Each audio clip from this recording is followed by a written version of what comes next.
오늘 신명기 19장 1절에서 13절 또다시 도피성에 관한 말씀입니다.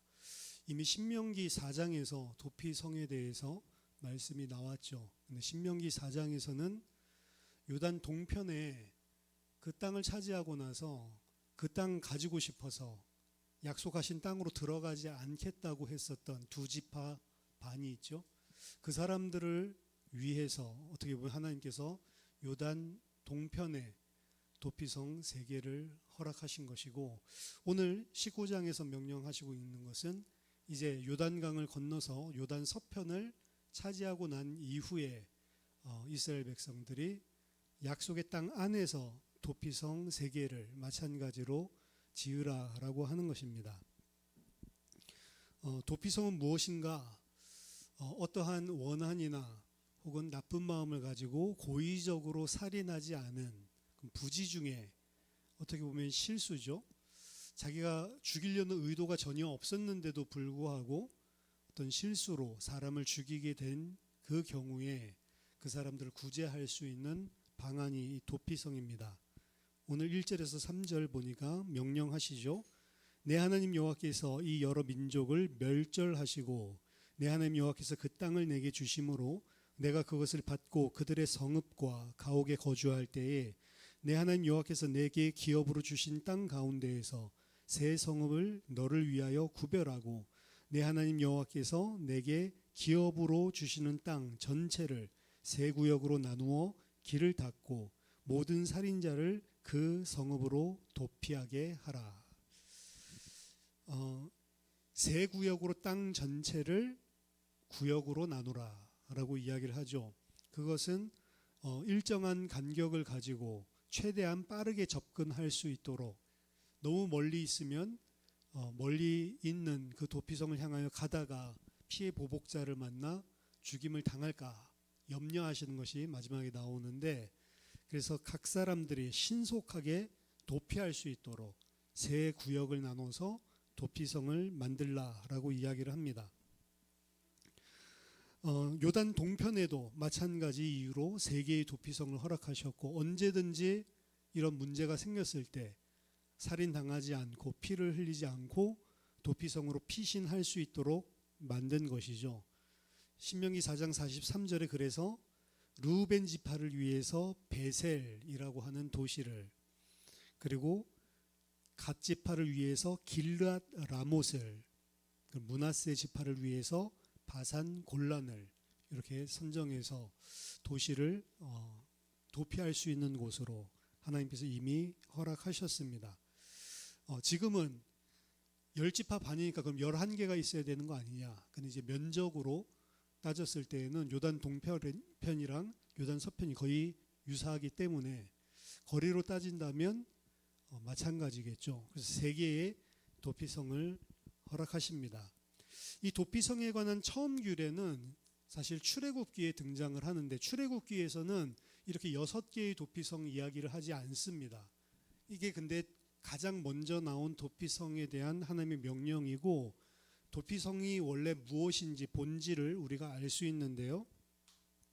출애굽기 21장 12절에서 14절 보면 사람을 쳐 죽인 자는 반드시 죽일 것이나 만일 사람이 고의적으로 한 것이 아니라 나 하나님이 사람을 그의 손에 넘긴 것이면 내가 그를 위하여 한 곳을 정하리니 그 사람이 그리로 도망할 것이며, 사람이 그의 이웃을 고의로 죽였으면 너는 그를 내 제단에서라도 잡아내려 죽일지니라. 출애굽기에서는 6개의 도피성을 준다라고 이야기를 하지 않고 내가 그를 위하여 한 곳을 정하겠는데, 하나님이 하나님 백성을 위해서 한 곳을 정한다라고 하는 것은 오경 안에서 성전을 의미하죠. 그러니까 원래는 성전에 가는 거예요. 그걸 또 볼 수 있는 게 그 다음 절에 내 제단에서라도 끌어내려라 라고 이야기를 하죠. 제단이 있는 하나님이 정하신 한 곳, 그건 성전밖에 없는 거죠. 그러니까 원래는 도피성의 개념이 어디냐면 예루살렘 성전이 도피성이에요. 누구든지 범죄 부지 중에 했으면 어떻게 사냐? 예루살렘 성전에 가야지만 사는 겁니다. 그러니까 이 나중에 그 역사서에서도 보면 반역하다가 이제 걸리니까 예루살렘 성전으로 가서 제단불 막 붙잡고 살려달라고 하죠. 그러니까 제단, 성전. 근데 우리가 이제 나중에 민수기라든지 그리고 신명기 4장 그리고 오늘 신명기 19장을 보면 이제 예루살렘 성전이 아니라 그 세 군데로, 동쪽에 세 군데, 서쪽에 세 군데 이렇게 성읍을 정하죠. 그것은 이유가 전부 다 예루살렘 성전으로 다 올라가려면 너무 길이 멀기 때문에 어떻게 보면 편의를 봐준 거죠. 이전에 고기 먹는 거랑 마찬가지입니다. 항상 예루살렘 성전에서 먼저 제사를 드리고 고기를 먹으면 예루살렘에 있는 사람들은 자주 고기를 먹을 수 있는데 고기를 먹지 못하니까 제사 드리지 않더라도 그냥 도축할 수 있도록 하나님이 각 성을 허락하시죠. 그것과 좀 유사한데 어떻게 보면 도피성은 6군데 있지만 그 본질은 성전의 기능을 감당하는 거예요. 도피성은 원래 성전에서 일어나는 일들을 신속하게 접근이 용이하게 6군데로 허락해 주신 겁니다. 사람은 어떻게 해야지 사냐?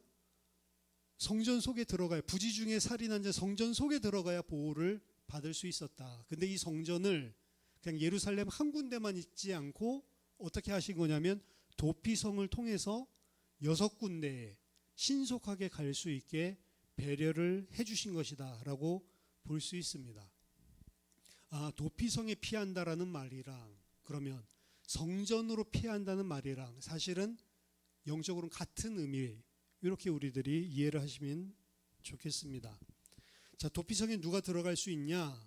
살인자가 그리로 도피하여 살만한 경우는 이러하니 곧 누구든지 본래 원한이 없이 부지 중에 그의 이웃을 죽인 일, 원한이 없어야 되고 마음에 악독을 품지 않아야 되고 그리고 부지 중에 그의 이웃을 죽인 자. 그래서 영어 성경에는 살인자라고 하는 게 부지 중에 살인한 자라고 나올 때에는 manslaughter라고 이야기를 하고 의도를 가지고 죽인 건 murderer, 살인자. 이렇게 이제 구분해서 쓰는데 우리나라 말은 구분하는 게 없으니까 두 개로 지금 나눠서 돼 있죠. 같은 것인데 부지 중에 죽인 자가 있고 일부러 죽인 자가 있다. 고의적인 살인자는 도피성에 들어갈 수 없습니다. 그럼 부지 중에 죽인 게 누구냐? 한 가지 예를 설명해줘. 가령 그 이웃과 함께 벌목하러 삼림에 들어가서 손에 도끼를 들고 벌목하려고 찍을 때에 도끼가 자루에서 빠져 그의 이웃을 맞춰 그를 죽게 함과 같은 것이라. 재수 없죠. 나무 찍었는데 그 도끼가 빠져가지고 앞에 있는 사람에게 맞아서 그 사람이 죽었다. 이런 식으로 사람을 죽인 사람, 이게 부지 중에 아무런 원한 없이 실수로 죽인 거죠.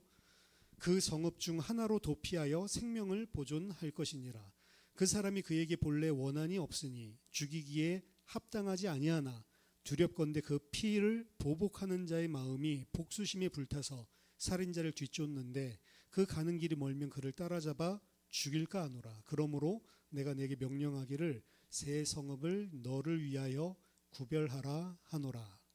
살인의 두 가지가 있습니다. 도피성에 들어갈 수 있는 살인이 있고 들어갈 수 없는 살인이 있고 그 기준은 고의성에 달린 거죠.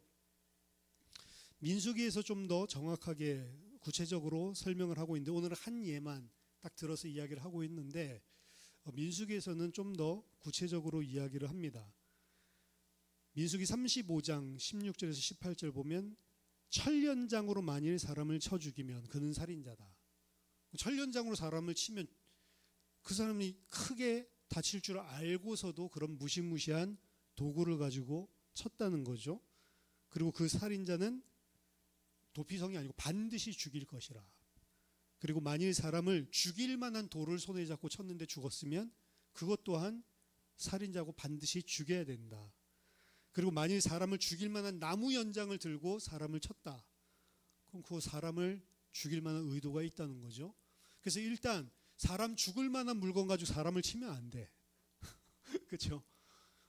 쳐도 사람이 안 죽을 만한 거.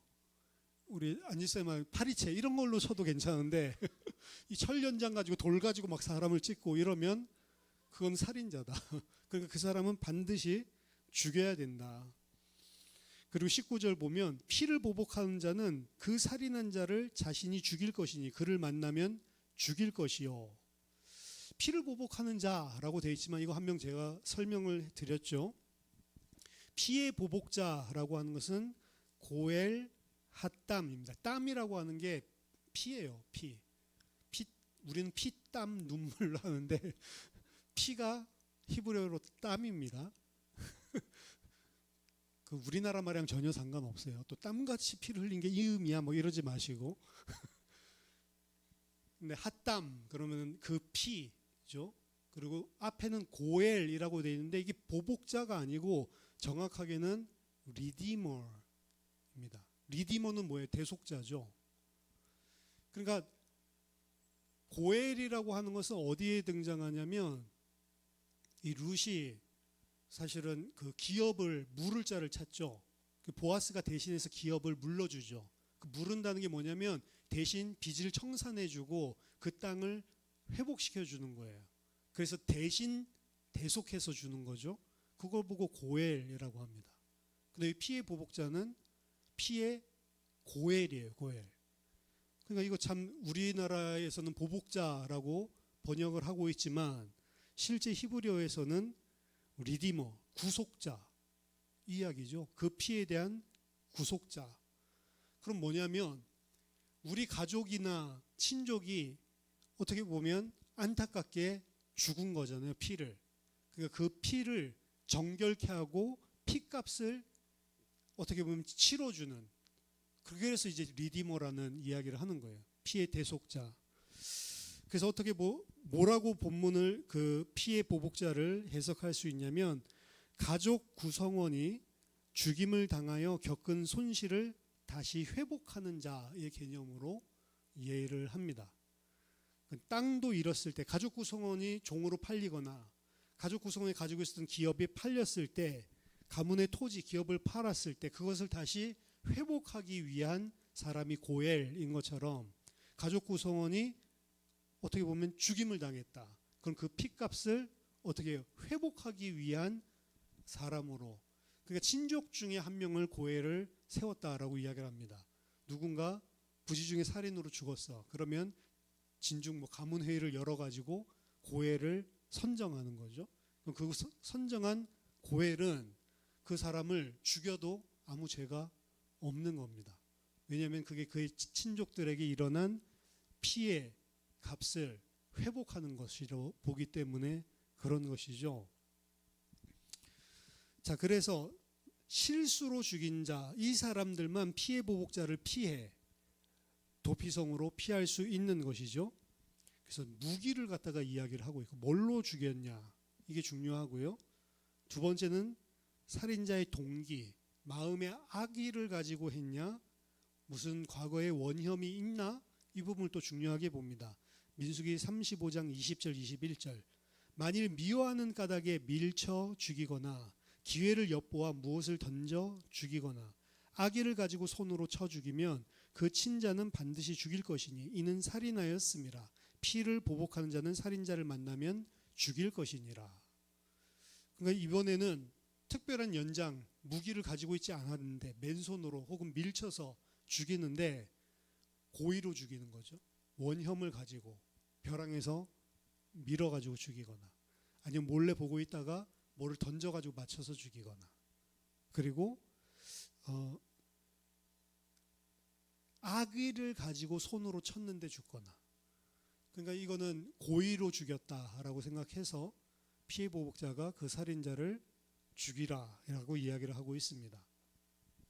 그래서 도피성에 피할 수 있는 사람은 22절 23절 민수기 35장입니다. 악의가 없이 우연히 사람을 밀치거나 기회를 엿봄이 없이 무엇을 던지거나 보지 못하고 사람을 죽일 만한 돌을 던져서 죽였을 때 이는 악의도 없고 해하려 한 것도 아닌즉 이런 사람들이 도피성으로 피하라는 거죠. 근데 그걸 사실은 진짜로 그랬는지 안 그랬는지 증인들도 데려와서 물어보고 평소에 어떻게 지냈는지 그 당시에 무슨 상황이었는지 이런 것들을 따져서 재판을 해야 되는 거죠. 그 재판을 누가 하냐면 온 회중들이 함께 모여서 합니다. 근데 재판이 벌어지기 전에 피해 보복자가 죽일 수 있잖아요. 그러니까 임시적으로 재판이 열릴 때까지 일단은 도피성에 무조건 하고 뛰어가야 되는 거예요. 내가 고의로 죽이지 않았다라고 하면 무조건 하고, 무슨 재판 열리고 무슨 내가 막 변호하고 이게 아니고, 죽였으면 어떻게 해야 돼요? 큰일 났다. 무조건 도피성으로 튀어야 되는 거예요. 그럼 도피성으로 튀면 이제 장로들이 회중들 모아가지고 이제 재판도 열어주고, 재판 열어줘서 만약에 고의로 안 죽였다 그러면 일단 살인죄는 아닌 거죠. 그래서 다시 도피성으로 이제 들어가는 거고, 재판을 열었는데 이놈이 무슨 원혐을 가지고 있었거나, 그리고 이런 걸로 치면 죽일 줄도 알았는데 사람을 그런 흉기 가지고 쳤다. 그럼 이놈은 고의로 죽였다라고 해서 거기서 이제 사형을 사실은 실시하는 거죠. 그래서 일단 무조건 하고 내가 고의로 죽이지 않았으면 도피성으로 피해야 살 길이 그나마 열리는 것입니다. 그리고 고의로 죽이지 않았으면 다시 도피성으로 돌려보내는 거예요.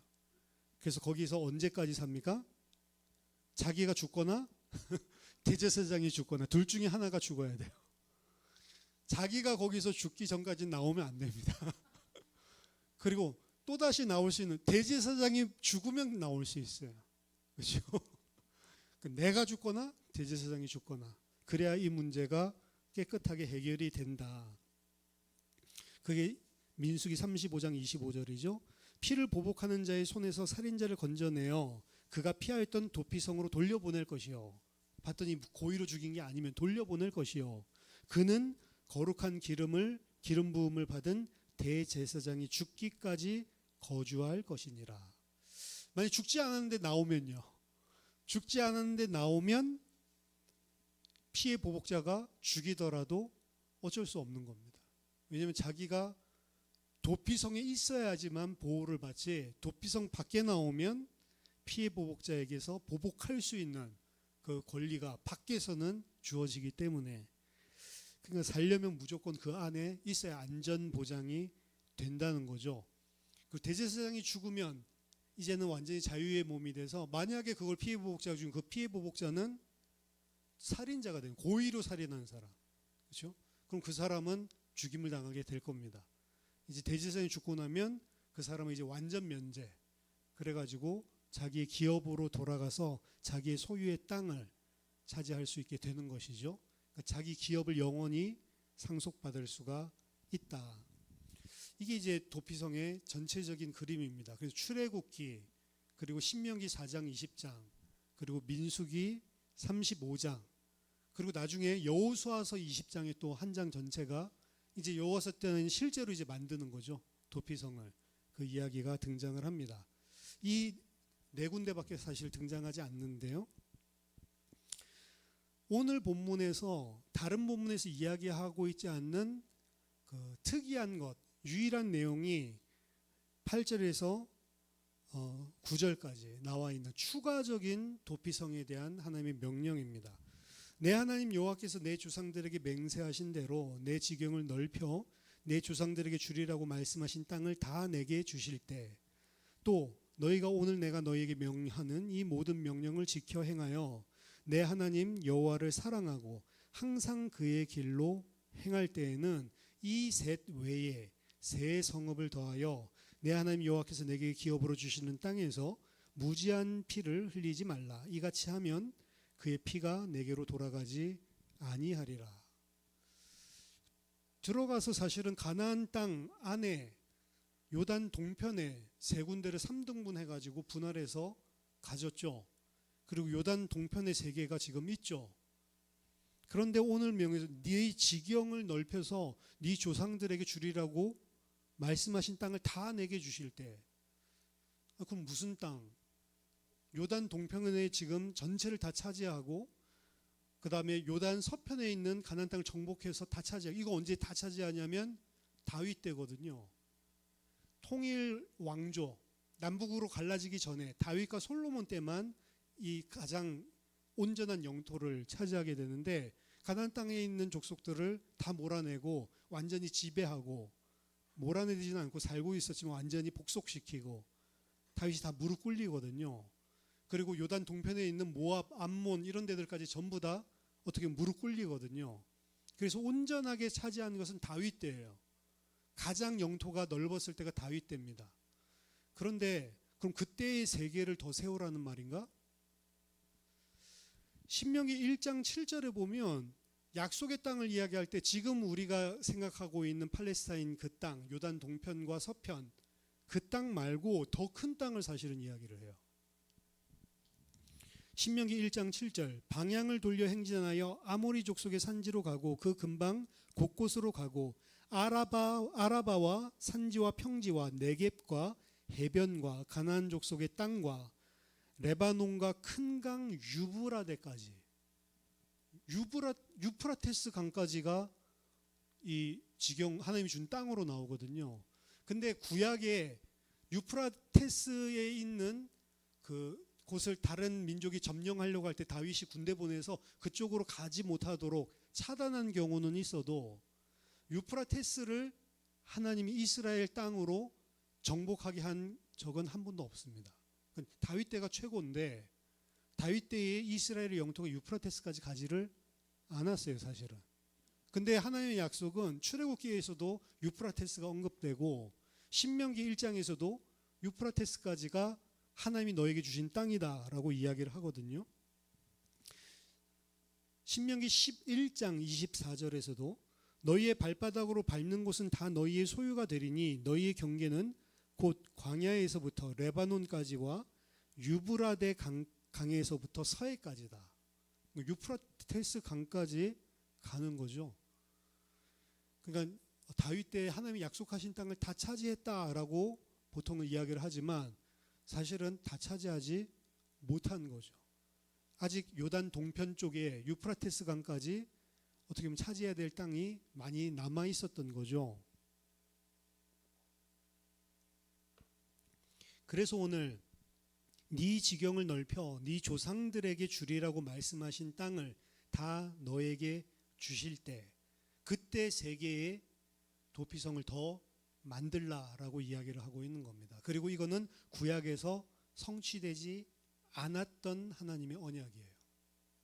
우리가 쉽게 그럼 신약 때에 성취될 땅과 신약 시대에 그 성취가 다 되었을 때에 하나님께서 세계의 도피성을 지어서 그 차지한 땅에 있는 백성들도 이러한 일이 생기면 신속하게 도피성으로 피할 수 있도록 주셨구나. 구약에서는 성취되지 않았지만 신약에서 궁극적으로 성취될 언약이라고 볼 수가 있는 거죠. 그래서 이거 사실은 중요한 부분이라고 저는 생각을 합니다. 자, 그다음 마지막 11절에서 13절까지는 도피성에 대해서 악용하지 못하도록 어떻게 남용하지 못하도록 주신 법인데 그러나 만일 어떤 사람이 그의 이웃을 미워하여 엎드려 그를 기다리다가 일어나 상처를 입혀 죽게 하고 이 한 성읍으로 도피하면 그 본 성읍 장로들이 사람을 보내어 그를 거기서 잡아다가 보복자의 손에 넘겨 죽이게 할 것이라. 네 눈이 그를 긍휼히 여기지 말고 무죄한 피를 흘린 죄를 이스라엘에서 제하라. 그리하면 내게 복이 있으리라. 만약에 어떤 사람이 고의로 살인해 놓고 이쪽으로 재빠르게 튀었다. 그거는 안 된다는 거죠. 그 사람은 장로들이 본성읍 장로들 죽임당한 사람이 속한 장로들이 직접 가서 그 사람을 끌어내서 그 사람을 치라라고 이야기를 하는 겁니다. 아까 전에 출애굽기에서도 보면 이런 사람은 제단에서라도 끌어내서 반드시 죽여야 된다라고 이야기를 한 것이죠. 이게 이제 도피성에 대한 전체적인 내용입니다. 이 하나님께서 도피성을 주신 것은 하나님의 언약 백성들에게 모두 다 이 도피성을 주셨다는 것. 그 땅을 차지한 심지어는 약속의 땅에 원래는 약속의 땅이 아니라고 인식됐었던 요단 동편에 있었던 그 땅까지도. 근데 출애굽기나 오늘 신명기 1장이나 보면 그 땅 넘어서 유프라테스 강까지 사실은 하나님은 원래 염두에 두고 있었던 것 같아요. 그래서 어떻게 보면 요단 동편을 차지하고 있는 그 사람들을 위한 도피성도 그리고 그 사람들도 언약 백성으로 하나님께서 다 받아주신 거죠. 이건 신명기 우리 4장 이야기할 때 요단 동편 백성들도 하나님의 언약 백성으로 하나님이 다 쳐주셨구나라고 하는 것을 알 수 있고, 약속의 땅의 한계가 요단 동편보다도 오히려 훨씬 더 확장된 개념으로 하나님이 말씀을 하셨다라는 것도 오늘 본문 통해서 더 확실히 우리가 알 수 있는 거죠. 어떻게 보면 이 도피성이라고 하는 것은 부지 중에 살인한 자들을 위한 곳인데, 이 부분에 대해서 모든 인간은 부지 중에 살인하는 것이 아니고 모든 인간들은 다 고의적인 살인자와 똑같은 죄인이다라고 제가 전에 사장에서 이야기를 했는데, 오늘은 조금 다른 각도에서 조금 생각을 해봐야 되겠습니다. 부지 중에, 그리고 또한 이것을 넘어서 언약 백성들 외에 어떻게 보면 더 남아있는 땅, 그곳을 차지하고 도피성 3개를 세우라고 했을 때, 그리고 그곳에 살리는 사람들은 누구냐? 부지 중에 살인을 한 사람, 이 사람들인 거죠.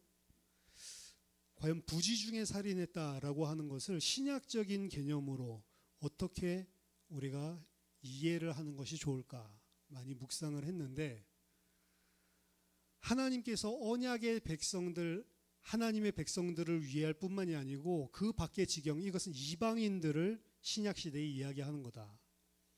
그리고 그 신약의 이방인들이 어떻게 보면 하나님의 백성이 누려야 될 그 언약적인 백성으로, 언약의 땅으로, 언약의 땅은 백성으로 이렇게 편입되는 것은 누구를 통해서만 이루어지냐면, 오늘 본문에서 두 가지를 이스라엘이 이뤘을 때입니다. 내가 너희에게 준 모든 땅들을 다 차지했을 때, 그 유프라테스 강까지 다 차지했을 때, 그 다음 두 번째, 하나님의 언약의 말씀을 너희들이 순종하고 청종하고 잘 지켜 행할 때, 이스라엘이 이렇게 됐을 때, 그때에 하나님께서 3개의 도피성을 지으라라고 이야기를 한 거죠. 예수 그리스도는 우리를 대속하기 위해서 오신 구속주이기도 하지만, 마태복음에 따르면 예수님은 유일한 참된 이스라엘입니다. 하나님께 전적으로 순종하고 하나님이 전적으로 기뻐하신 죄가 없는, 하나님이 봤을 때 참 이스라엘은 아브라함을 통해서 하나님의 백성들이 쭉 확산되지만 계속 잘라져 나가죠. 이사야서 6장 13절 보면 10분의 1만 남죠. 근데 그 10분의 1도 다 없어지죠, 나중에는. 그런데 그루터기만 남고, 그리고 한 뿌리에서 한 가지가, 이삭의 후손이 올라와서, 그게 이제 예수 그리스도잖아요. 구약에서 아브라함 한 명에서 시작돼서 약속의 자손이 엄청 생육하고 번성하고 충만해서 넓어지는데, 문제는 뭐냐? 참된 이스라엘이 아니라, 그러니까 참된 이스라엘 아닌 것들을 어떤 시점부터는 하나님이 잘라내기 시작을 합니다. 잘라내기 시작하는데, 나중에는 악한 자들만 잘라내는 게 아니고 아예 북이스라엘 통째로 날려버리고, 바벨론에 의해서 아예 유다, 남유다도 통째로 날려버리고, 그 중에 조금 남은 자들이 돌아왔는데, 이 남은 자들이 10분의 1이죠. 근데 그것도 어떻게 된다고요? 그것도 다 배임당한다고 했죠. 왜? 돌아왔는데 걔네들도 보니까 참된 이스라엘이 아니에요, 하나님 백성이. 그래서 계속 좁혀져 들어갑니다. 그러다가 누구만 이제 하나님의 아들이 되냐? 예수 그리스도만 하나님의 아들이 되는 거예요. 이는 내가 기뻐하는 자요, 내가 사랑하는 아들이다 라고 이야기를 하죠. 그래서 이스라엘 백성이 홍해를 건너면서 세례를 받고 하나님의 백성이 장자가 되는데, 예수 그리스도가 세례를 받고 올라올 때 이가 바로 내 아들이다 라고 하나님께서 이야기하시죠. 그래서 구속 역사는 어떻게 흘러가냐면, 이스라엘이 참 이스라엘 한 분으로, 이스라엘은 한 명밖에 없는 거예요. 나머지는 뭐다? 다 가짜 이스라엘, 혈통적인 이스라엘이지만 하나님께 인정받지 못한 가짜 이스라엘. 진짜 이스라엘은 누구냐? 예수 그리스도 한 명밖에 없는 거예요, 예수님. 이 예수님이 이스라엘로서 하나님 앞에 전적으로 순종을 하여서 무엇을 이뤄내면 하나님의 땅을 혈통적인 유대인이 아니라 모든 하나님이 택한 백성으로 확장을 시켜버립니다. 아직 이루어지지는 않았지만 모든 하나님이 택한 자들을 위해서 대속을 완성해버려요. 그게 십자가죠. 그리고 그게 완성됐다는 증거로 하나님이 상급으로 예수님을 부활시키시죠. 그게 십자가와 부활 사건인데, 그 이후로 하나님이 택하신 자들이 이제 예수 그리스도 안에서 한 명 한 명씩 구원받고 편입되는 거죠. 그래서 예수 그리스도께서 십자가와 온전한 하나님의 언약을 이루심으로 확정된 하나님 나라의 영역은 하나님께서 창세전에 계획하셨던, 하나님께서 이미 기쁘신 뜻대로 정하셨던 그 모든 남은 자, 모든 하나님의 백성들을 다 구원하실 수 있는 어떻게 보면 영토 확장이 일어난 것이고, 그리고 그 사람들이 이제 예수 그리스도 안에 편입되면서 하나님의 자녀가 되는 그런 형국으로 앞으로 구속 역사가 펼쳐지는데, 아직도 하나님이 택하신 자들이 이 땅에 많이 있다라고 봐야 됩니다. 아직도 편입되지 못하고 들어오지 못한 자들, 택했는데 예수 그리스도께 대속했는데 그 자들이 많이 있는 거죠. 근데 그 사람들은 가만히 놔두면 어떻게 돼요? 피해 보복자에 의해서 죽임을 당할 수밖에 없는 자들입니다. 그러니까 예수 그리스도가 성전이라고 그랬죠. 예수 그리스도가 참 성전이죠. 아까 도피성이라고 하는 게 참 성전이라고 이야기했잖아요. 성전을 확대시킨 거다. 어떻게 하도록? 그 하나님의 백성이 무지한 피를 흘리지 않도록 신속하게 그곳으로 피할 수 있도록. 그럼 제가 이제 예수 그리스도가 참 이스라엘이고, 예수 그리스도가 참 성전이고, 예수 그리스도가 참 도피성이다라고 이야기를 했는데, 이게 예수 그리스도의 정체성은 예수 그리스도에게만 속한 것이 아니고 예수 그리스도 안에 있는 자에게도 동일하게 그 정체성이 부여됩니다. 그래서 앞에서 18장에서 이야기했던 왕, 제사장, 선지자, 이건 예수 그리스도를 예표하는 거고 예수 그리스도 안에서 온전히 완성된 것인데, 이게 누구한테도 그대로 그 신분이 부여되냐면 예수 그리스도 안에 있는 구원받은 하나님의 백성에게도 그대로 부여되거든요.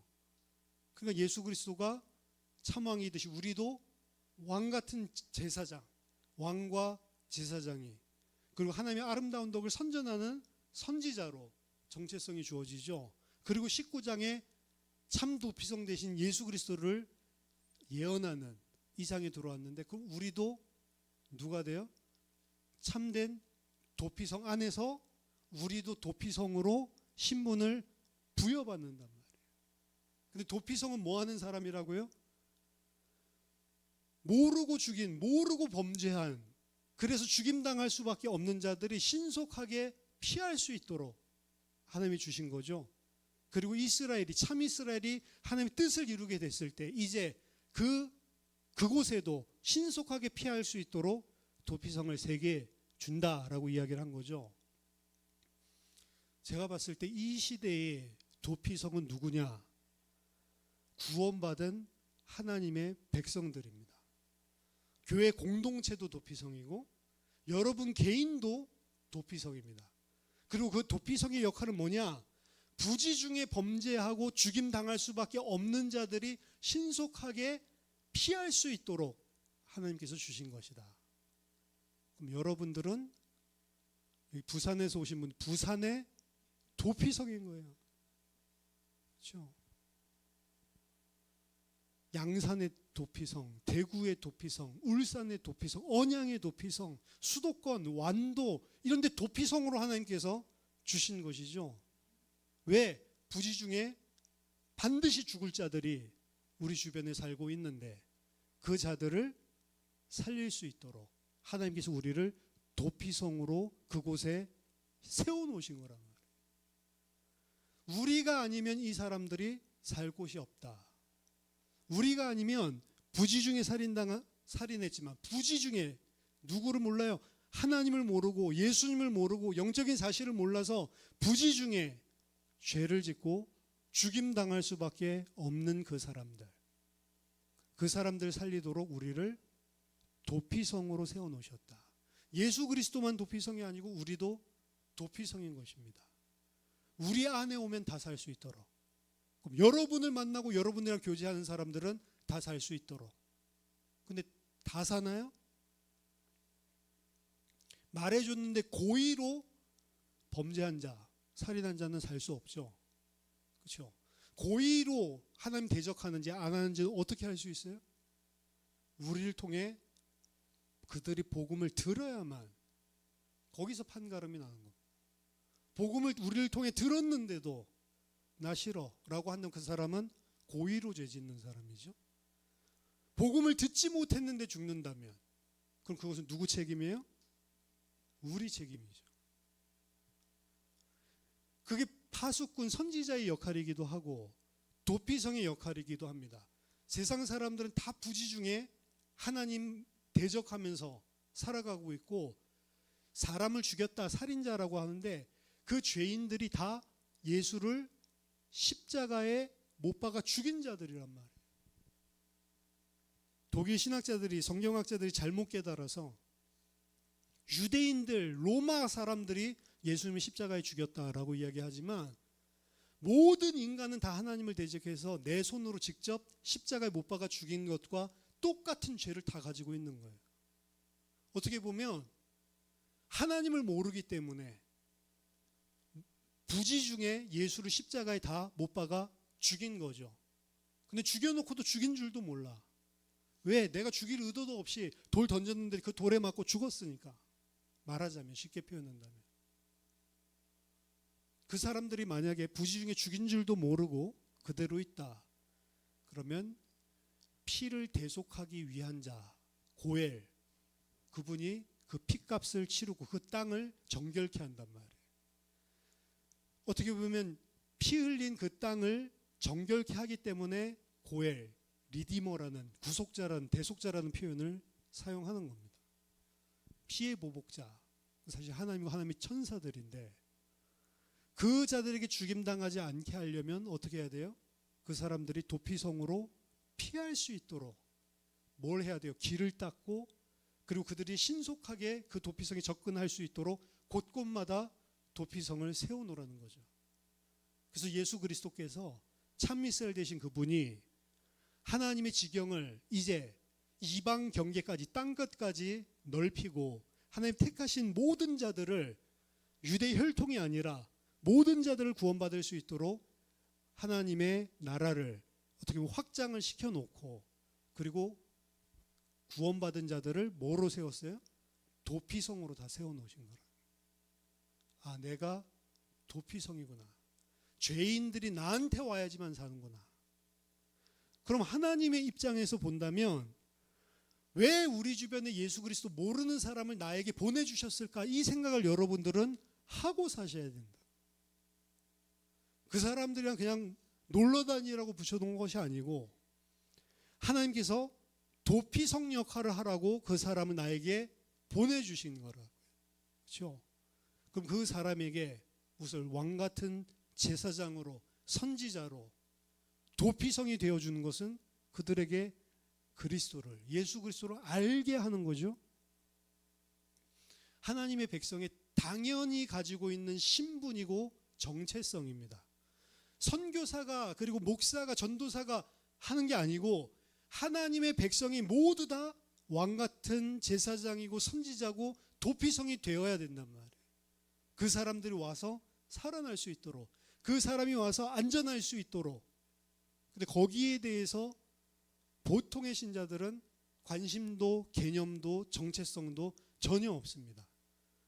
그래서 어떻게 보면 우리가 신앙생활하면서 다른 것들은 다 열심히 하고 내가 절제하고 하면 다 할 수 있어요. 근데 신앙생활 많이 하면서도 가장 어려운 게 뭐냐? 내게 보내온 사람을 살리지를 못하는 거예요. 도피성 역할을 못하고 선지자 역할을 못하는 거죠. 왜? 말씀이 빈약해서. 근데 여러분들은 사명감을 어떻게 보면 우리가 그 사명감 때문에 일생을 걸고 막 목숨 걸고 살아야 된다. 전도가 최종 목적인 것처럼 그렇게 이야기하지는 않겠지만 그게 우리 정체성이라는 것을 분명히 알고 내가 그들에게 도피성이 될 수 있도록, 내가 그들에게 하나님께서 그렇게 하면 죽는다라고 한 그 핏값을 물지 않도록 내가 그들에게 정확하게 하나님의 말씀을 대언할 수 있도록 여러분들이 다 준비가 되어 있어야 됩니다. 그리고 그것이 내가 개인적으로 하지 못할 때에는 또한 하나님 각 교회들을, 공동체들을 도피성으로 각 성읍들마다 세워놓으신 거거든요. 그 도피성으로 빨리 피하도록 가르쳐 줄 수는 있어야 되죠. 도피성 한 번도 안 가본 사람이 도피성 어디로 가요? 그러면은 저기요, 저기 있으니까 저쪽으로 뛰어가세요. 그거 말은 해줘야죠. 그렇죠? 그것도 만약에 할 수 없다면 하나님 백성이 아닌 거죠, 사실은. 그래서 기독교인들의 가장 큰 죄는 제가 생각할 때는 불신자들로 하여금 하나님 믿지 못하게 만드는 것. 그건 도피성 역할이 아니고 선지자 역할이 아니고 사람 죽이는 거짓 선지자랑 똑같은 거죠. 너 쳐다보니까 하나님은 내가 믿지 않겠다. 불교가 훨씬 좋더라. 만약 이러면 복음을 잘 모르고 사람들에게 복음 말해주지 않는 것, 이게 신자들이 범할 수 있는 죄 중에 가장 큰 것이다. 심지어는 복음이 아닌 거짓 복음까지. 너도 예수 믿어봐, 그럼 복 받아. 가짜 복음 막 전하고, 그렇죠? 하나님을 믿지 못하게 하고 복음을 말해주지 않고 복음을 말하는데 가짜 복음을 말하고, 이게 기독교인이 이 땅에서 지을 수 있는 가장 나쁜 죄, 가장 본질적인 나쁜 죄다라고 할 수 있습니다. 반대로 하나님을 믿을 수 있도록 우리가 만들어주고, 어떻게 만들어줘요? 하나님 믿는 것이 너무 좋다라고 그 사람들 볼 때 느껴져야 되죠. 그러니까 우리 안에서는 교회가 잘못한 거 비판할 수 있지만 불신자들인데서 굳이 교회 막 잘못된 것들 막 나열할 필요도 없습니다. 어떻게 보면 그게 그래, 내가 보니까 교회 그렇더라. 어떻게 보면 그 사람들에게 전혀 유익이 안 돼요. 바른 것을 제시해 줘야 됩니다. 교회가 그렇게 하는 것은 그 교회가 교회가 아니다. 그 교회가 진짜 교회의 본질을 놓치고 있어서 그렇다. 진짜 교회는 이런 게 교회다. 그리고 그걸 말로만 하지 않고 그걸 삶으로 살아내야 됩니다. 어떻게 보면 그렇게 하는 것이 대단한 사명을 가진 것이 아니고 누구든지 다 구원받은 자는 그렇게 해야 된다. 고린도전서 9장 6절에 보니까 내가 복음을 전할지라도 자랑할 것이 없으면 내가 부득불할 일임이라. 내가 부득불해야만 되는 일이다. 뭐가요? 복음 전하는 일이. 만일 복음을 전하지 않으면 내게 화가 있으리로다. 왜 그러죠? 나를 도피성으로 선지자로 하나님께서 세워놓으셨는데 내가 말해주지 않았기 때문에 그 핏값을 그 사람에게서 찾는다는 거죠. 근데 내가 말하지 않으면 그 핏값을 그 사람에게 찾는 것은 당연한 것이고, 그리고 그 핏값을 또 나에게도 찾는다라고 되어 있거든요. 내가 말해줬는데 그 사람이 안 들으면 그럼 그 사람의 핏값을 그가, 그리고 그 핏값은 나에게는 이제 더 이상 없어지는 거죠. 사도행전 4장 19절 20절에서 베드로와 요한이 똑바로 말 안 하면 살 수 있는데 죽음을 각오하고 이야기하죠. 예수의 이름으로 도무지 말하지 말고 가르치지 말라. 그럼 그 앞에서 그냥 네 이렇게 하고 나와서 그냥 복음 전하면 되는데, 무식하게 너희들 하나님 앞에서 너희 사람의 말을 듣는 것이 옳은지 하나님의 말씀을 듣는 것이 옳은지 너희가 생각해봐라. 우리는 보고 들은 것을 말하지 않을 수 없다. 죽이려면 죽여라. 그렇더라도 나는 예수 말해야 되겠다라는 거죠. 어떻게 보면 말해주지 않았기 때문에 구원받지 못하는 사람들이 많이 있을 수 있습니다. 그러니까 생각을 해야 돼요. 우리 주변에, 그리고 내가 알고 있는 지인, 만나는 사람들 가운데 내가 말해주지 않았기 때문에 아직 예수님 안으로, 도피성 안으로 피하지 못한 사람이 있을 수 있다. 이 생각을 항상 하면서 살아가야 되고, 내가 살아가는 것이 도피성에 다운 왕같은 제사장 선지자다운 삶을 살지 못하기 때문에 아직 이들이 예수님께 돌아오지 못할 수 있다. 이 생각을, 정체성을 가지고 항상 하면서 살아야 된다. 그들이 구원받고 안 하고, 그들이 도피성으로 피하고 안 피하고는 나랑 상관이 없어요. 근데 나는 도피성으로, 왕같은 제사장 선지자로 살아야 된다. 그 정체성을 가지고 있어야 돼요. 분명하게. 전도를 막 하지 않아도 그 정체성을 가지고 우리가 성장을 해야 됩니다. 사도행전 13장 46절 48절 보면 유대인들이 이 복음을 받지 않으니까 이방인에게로 향하죠.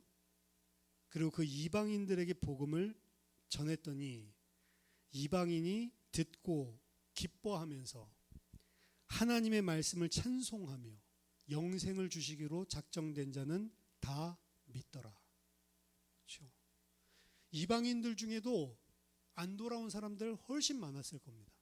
이방인, 유대인들이 안 받으니까 이방인에게 저는 이방인 다 믿는다 이 소리가 아니에요. 영생 주시기로 작정된 자들이 있는데 그 자들은 다 믿더라. 그렇게 믿을 사람을 작정해놨는데 그 사람들에게 말해주지 않았기 때문에 못 믿고 있었던 거죠.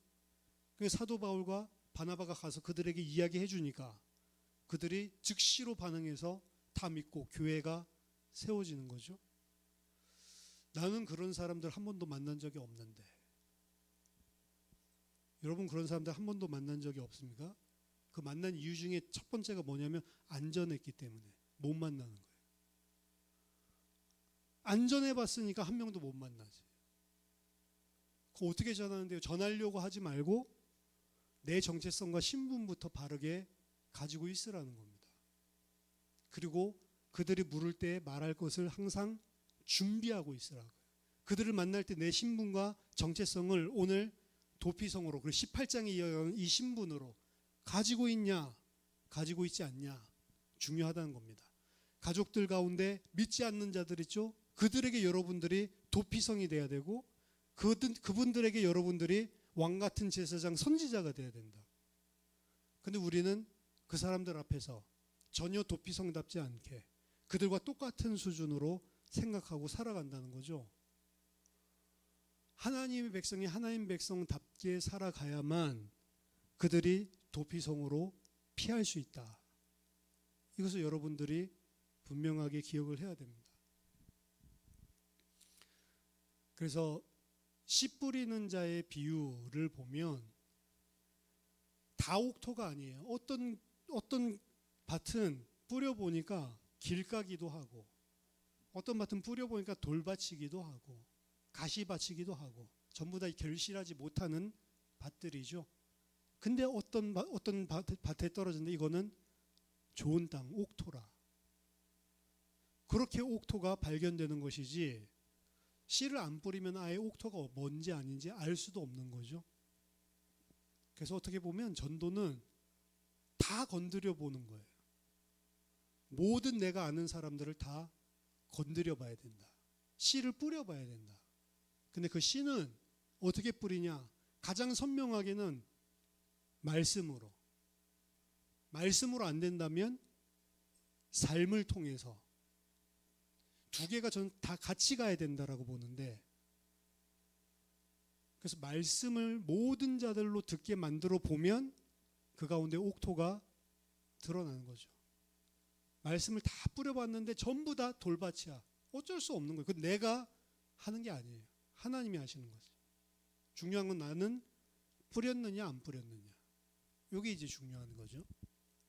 대상은 여러분 모르는 사람까지 갈 필요 없이 내가 알고 있는 모든 지인들, 나와 관계된 사람들, 그 사람들이 전부 다 하나님께서 내가 도피성 역할을 하라고 보내주신 사람들이다. 이렇게 생각하시면 됩니다.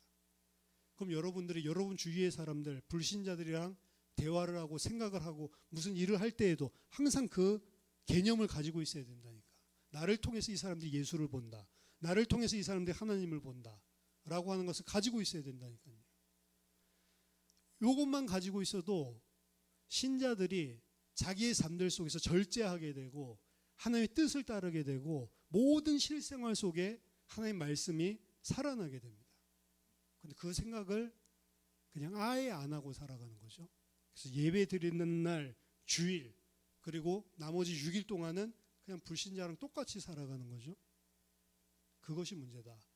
복음을 전하고 안 전하고 그거는 여러분들이 준비하고 또 하나님이 기회를 주시면 전하면 돼요. 제가 봤더니 복음을 전하고 싶다고 다 듣는 것도 아니에요. 그렇게 하면 아예 거부감 느껴서 더 싫어하는 사람도 있고 한 번만 들어봐라. 근데 한 번도 듣기 싫은 사람도 있어요. 그렇죠? 더더군다나 요새는 한국은 대화 문화도 아니고 또 교회가 워낙 치를 떨게 만들어놨기 때문에 길거리에서 모르는 사람한테 다가가서 복음을 전하는 게 되게 힘들어졌어요. 대학에는 옛날엔 됐는데 대학도 하도 이단들이 설치다 보니까 대학에서 그거 전하면 신고해요. 학생들이. 이제는. 그렇죠? 어렵게 됐어요. 그럼 결국에 방법은 뭐냐? 방법은 더 성경적으로 돌아갈 수밖에 없어요. 내가 살고 있는 사람, 내가 아는 사람, 내가 친한 사람, 나의 가족들, 이 사람들에게 내가 도피성이 되고 선지자가 되고 그 사람들은 뭐 이야기를 하고 예수로 사는 것들을 보고 가장 가까이서 붙어 있는 사람들이니까 내가 그리스도인답게 사는 것들을 통해서 전달이 되고 내가 전하는 하나님이 기회를 주셨을 때 전하는 말씀을 통해서 그 사람들은 우리 신고 안 하거든. 그렇죠? 그 방법밖에 없는 거예요. 그래서 이 시대 대한민국에서 전도하기 되게 어려워졌다라고 이야기를 하는데 거꾸로 생각해 본다면 진짜 전도를 해야지만 전도가 되는 상황이 됐다. 이렇게 생각하실 수 있겠습니다. 여러분들 주변에 저도 주변들을 생각을 해봤더니 불신자 아는 사람이 하나도 없어. 아, 목사가 진짜 이런 면에서 안 좋구나. 무슨 동호회를 해야 되나? 목사 주변에는 불신자가 없어요. 목사들 친구 다 전도사, 다 목사. 원래 있었던 것들마저 막 다 없어지고 이제 동창들 몇 명 좀 연결되는 사람들 이런 사람들 중에 안 믿는 사람 몇 명 있을 수 있죠. 근데 거의 실생활들 속에서는 진짜 목사만큼 인간관계도 없고 사회생활도 안 하고 이런 사람이 없는 것 같아요. 근데 여러분들은 여러분들의 삶 속에서 늘 만나고 있는 직장을 다니고 있다면 직장 동료 그리고 여러분들이 지역에 살고 또 관계를 맺는 사람들 지인들 많죠? 여러분들 친구가 다 믿는 사람 그렇지는 않잖아요.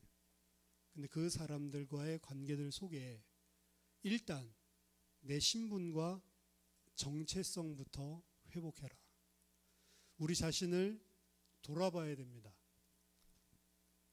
말씀 통해서 그리스도께서 나의 도피성이 되어주신 것 감사하는 것을 넘어서서 나 또한 하나님께서 이 땅에 그리고 내 지역에 내 가정에 도피성으로 세워주셨다라는 사실을 기억해야 됩니다. 여러분들이 그리스도인으로 살 때 진짜로 하나님을 믿는 믿음으로 살 때 여러분들을 통해 그 부지정에 죽어가던 살인자들이 살아나는 은혜가 있을 줄 믿습니다. 저와 여러분들이 신분과 정체성을 온전히 회복하는 은혜가 있기를 예수 그리스도 이름으로 축원합니다. 기도하겠습니다. 살아계신 하나님 아버지 은혜를 감사드립니다.